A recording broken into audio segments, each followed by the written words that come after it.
మీరు ఇంత కష్టపడి ఏదో ఒకటి సమకూరుస్తారు కదా, 1 ఎకరం పొలమో 4 సైట్లు అయ్యో కొంటారు కదా, మనకి ఇంకా సుకుమారం వచ్చేసింది కదా బాడీకి. ఈ తరం చేస్తున్నారు అలాగా. కావాలంటే బయటకు వెళ్ళి అడగండి, ఏం కష్టపడతాంలో 1 ఎకరం అమ్ముకుందాం. లేకపోతే కమర్షియల్ స్పేస్ నాన్నగారులు తాతగారులు ఏవో కొని పెడుతున్నారు కదా, రెంట్లు వచ్చేస్తున్నాయి కదా, ఏం కష్టపడతాంలే. You people are crazy, why are you working so hard? అంటే తల్లి తండ్రి పడే కష్టం, పెయిన్ తెలియకుండా ఈరోజు పిల్లల్ని పెంచుతున్నాం. మనకు రీసెంట్ గా ఒక వాట్సాప్ లో ఫార్వర్డ్ మెసేజ్ వచ్చిందండి. ఒక వ్యక్తి ఒక మల్టీనేషనల్ కంపెనీకి ఇంటర్వ్యూకి వెళ్ళాడంట. వెళ్తే అక్కడ హెచ్ఆర్ రిక్రూటర్ అడిగారంట, ఇది చాలా పెద్ద company, you are very qualified for everything, నువ్వు జాబ్లో హ్యాపీగా జాయిన్ అవ్వచ్చు, 20 లక్షలు నీ ప్యాకేజ్, కానీ మీ ఫ్యామిలీ గురించి ఒక్కసారి డీటెయిలింగ్ చెప్పు అని అన్నాడంట. మా తల్లిదండ్రులు ఇనప వస్తువులు, ప్లాస్టిక్ డిస్పోజల్ ఇవి ఏరుకుని అవన్నీ వేస్ట్ డిస్పోజల్ అమ్మి నన్ను కష్టపడి చదివించారండి, అందుకనే నేను ఎలా అయినా పెద్ద ఉద్యోగం సంపాదించి వాళ్ళని బాగా చూసుకోవాలనుకుంటున్నానండి అని చెప్పాడంట ఈ ఉద్యోగానికి వెళ్ళిన వ్యక్తి. నీకు ఉద్యోగం తప్పనిసరిగా ఇస్తా, కానీ ఒక చిన్న పని చేసి పెడతావా నాకు అని అడిగారు. సరే ఏమన్నా చేస్తాను సార్ అన్నాడు. ఒక 3 రోజులు మీ అమ్మగారు నాన్నగారితో పాటు వెళ్ళి వాళ్ళు చేస్తున్న పని 3 డేస్ చేసి నువ్వు 4th డే రా, నేను నీకు జాబ్ ఇస్తాను అన్నాడు.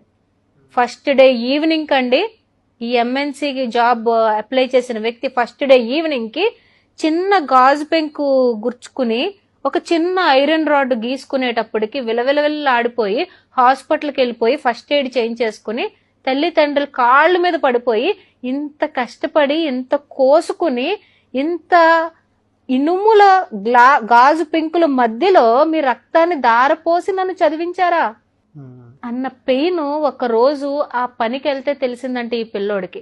వెంటనే కంపెనీ రిక్రూటర్ దగ్గరికి వెళ్ళాడు.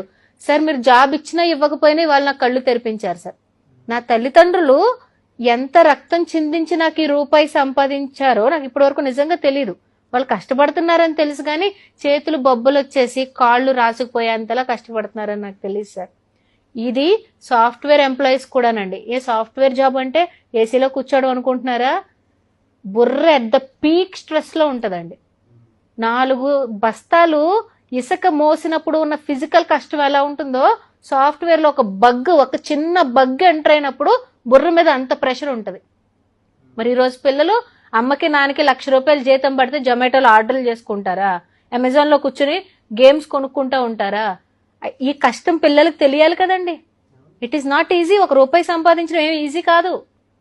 అలాంటి కష్టాలు తెలియకుండా ఫ్యూచర్ రెడీనెస్ చేయకుండా చిన్న దెబ్బలకి ఊరికి తలుపు సందులో ఏలు పెట్టడానికే భయపడిపోతా ఉంటే రేపు పొద్దున్న ఇంత పొల్యూటెడ్ సొసైటీని ఎలా ఎదుర్కొంటారు? బిడ్డ ఎక్కడున్నా కూడా బురదలో ఉన్న తామర పువ్వులో ఉండాలని కోరుకోవాలి. వెళ్ళాలి, బురదలో పాడేయాలి, కానీ మన పిల్లోడు తామర పువ్వులా ఉండాలి.